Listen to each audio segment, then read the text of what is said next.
This next episode in the series about camel keeping for the International Year of Camelids is going to be about the economics of camel keeping. I'll be sharing with you the costs and the income that we've been making on our herd over the last several years. I also just want to remind people that it's really important to look at why you are starting a camel business. So today we're talking about the economics of camel milk production. First of all, one has to be aware of the high investment costs. You really need to buy at least 50 adult female camels if you're going to start supplying supermarkets and to maintain a good supply of milk year round. So you'll have enough milking animals at any one time. So you will have big investment costs. The second major issue is whether you're going to keep your animals on your own land or whether you're going to have to rent or lease grazing land. That can also be a major cost, and in order to support sufficient animals, you need to make sure that you have access to a large area of grazing land. Alternatively, you have to factor in the cost of buying in feeds and fodder, and that is much more expensive than the free-range grazing system. Branding and advertising also has costs because you need to do the marketing of your milk and making people aware of the benefits. Remember also to factor in spillage and spoilage, and make sure that when you are selling to a middleman or a middlewoman who's going to then retail for you, make sure that the payments they make to you are up to date. Try avoid giving credit and just factor in the time taken to get your payments, again, has a cost involved. So I feel a bit like a school teacher here, teaching everybody, but I'm sure you want to know how the expenditure has gone. What are the major costs? And where does the money go? We're talking about spending, 2.4 million shillings on average. And where does that money go? So over this last 6 years, on average, managing a camel herd of 100 adult camels. The biggest cost is in salaries. So 56% of our expenditure is on our herdsmen, our managers, casuals, all involved, and on contract basis or on a casual basis, 56% of our expenditure. The grazing and watering fees. Again, because we don't own land here and we're not living on community land, we're leasing grazing or paying a grazing fee monthly. And that has been anything between 300 shillings per adult camel per month up to 450 shillings per adult camel per month, and that includes the water and just the free range grazing. We haven't been supplementing at all. So that's 14% of the costs. The equipment, which is largely what you can see here around me, the solar cold chain system, the predator proof boma, the houses, the traditional houses which come all the way from northeastern, they've taken up 11% of our expenditure. That also includes the milk churns. We invested heavily in terms of milk churns away from plastic jerry cans, and so that is the third highest expenditure we have. And then transportation. Delivering the milk to Nakuru from Soisambu originally, and also from here delivering the milk. Initially we was delivering it to the local village. Now we're delivering it to the next door ranch, who transport it to Nanyuki twice a week, but we're charged for that transportation. And again, as I explained earlier, moving the animals from Nakuru all the way up to Laikipia was quite a costly exercise. So that took 7% of our expenditure. Salt and minerals, because camels do require a lot of salt. Adult camels need about 100 grams per day. So we're using a mixture of Magadi salt and then also minerals from Sidai, especially formulated camel minerals. We're also using Maclick and Superlick, different companies. So the salt and minerals cost us 5% of our expenditure. Veterinary drugs, only 3%. That might sound very low compared to cattle keepers, but camels generally do not need as much medicine. The number of diseases that they catch generally are less. So this is mostly in terms of dewormers, some antibiotics. Occasionally we vaccinate, and then spraying against ticks. So not high expenditure there.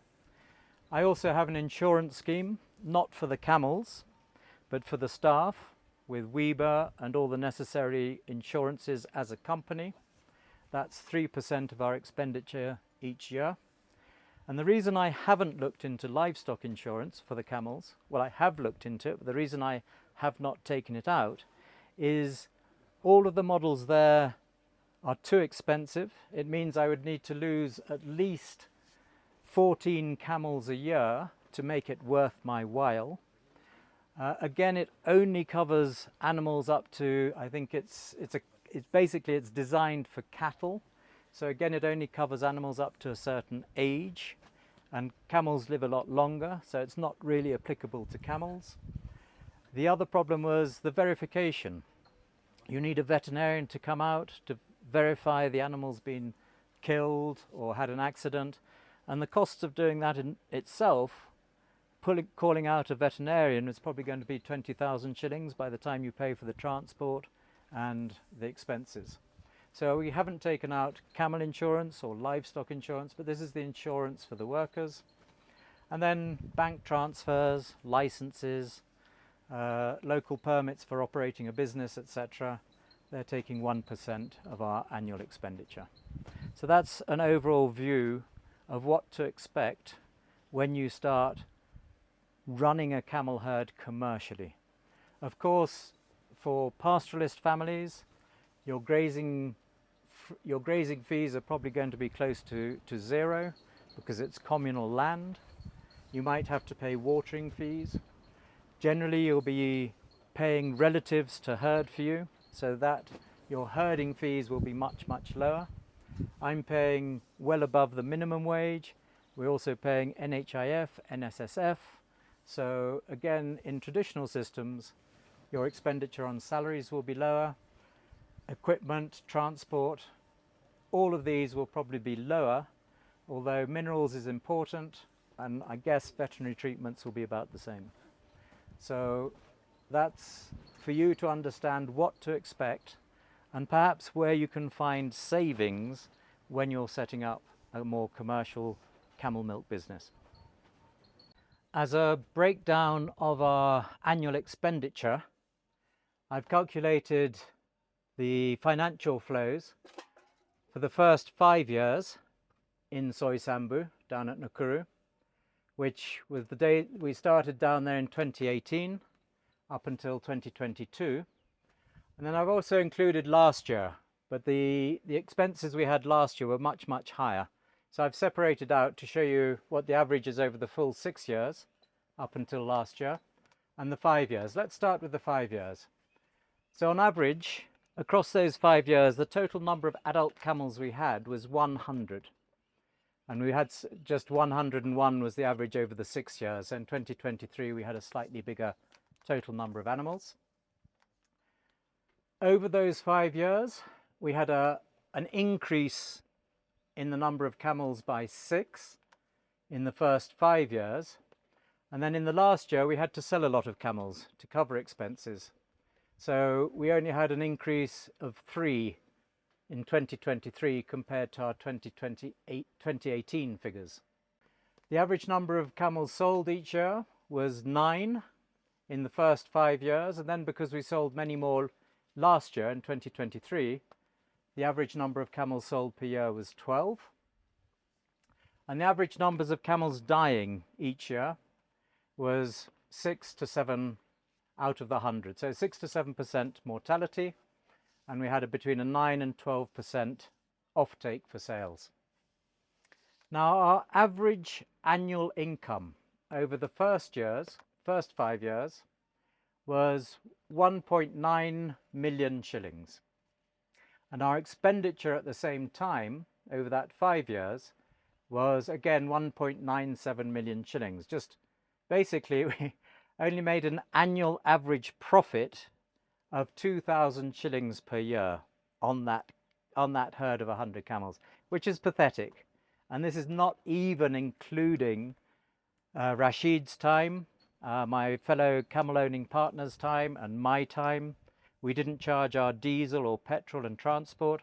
So basically, as herd owners, we weren't making any profit at all over the 5 years.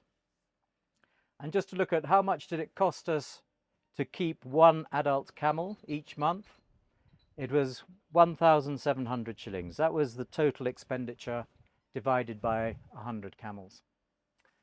Now, as I said, in 2023, so if we're looking at the 6-year averages, we had a lot more expenditure. This last year in 2023, because we were moving the camels from Soisambu up to Laikipia, the costs of walking those animals, we had to employ at least 10 herders. They were on getting their daily allowances in addition to salaries. We were having to camp on the roadside. Sometimes there were fees to be paid to schools, etc. And moving 120 camels was expensive. We also had to put all the old females that were lactating and their young calves onto 2 lorries. That again was expensive to move them. And then once we got to Laikipia, we had to purchase this predator-proof boma or pen because it's a wildlife-rich area. Soisambu in Nakuru was also wildlife rich, but we didn't lose so many animals to predators. But here we lost 6 adult camels in the first year to lions and 2 calves to leopards. So we had to purchase this boma, which was expensive. We've also had to invest in all of this solar cold chain system because we're selling the milk in Nanyuki, which is a long way away. It's too far to deliver on a daily basis. And so we've had to install these 3 deep freezers and the solar equipment. And then also expanding the housing, the equipment and the housing for the staff has led to a lot more expenditure in 2023. So the average figures, our income over that 6 years on average was 2.1 million shillings per year, but our expenditure has been 2.4 million shillings. So that's basically a loss of 300,000 shillings per year. That's cash loss, investment cost, etc. And again, you can see as a result of all of this investment, our cost of keeping an animal per month, an adult animal, is over 2,000 shillings now. And it's probably even higher this year in 2024. So that's the breakdown of the economics of keeping this herd over the last 6 years. You can see it hasn't been profitable in terms of an income and expenditure, but we'll also show you that the herd overall has increased and the capital value of the herd has increased. So through the value of the herd today compared to what it was 6 years ago, we do have more capital in terms of animal numbers. So that is where we have made, if you like, some growth in our investment. But in terms of cash flow and day-to-day sales, etc., it's not always a profitable business. Some years we've been making losses, other years we've been making small profits.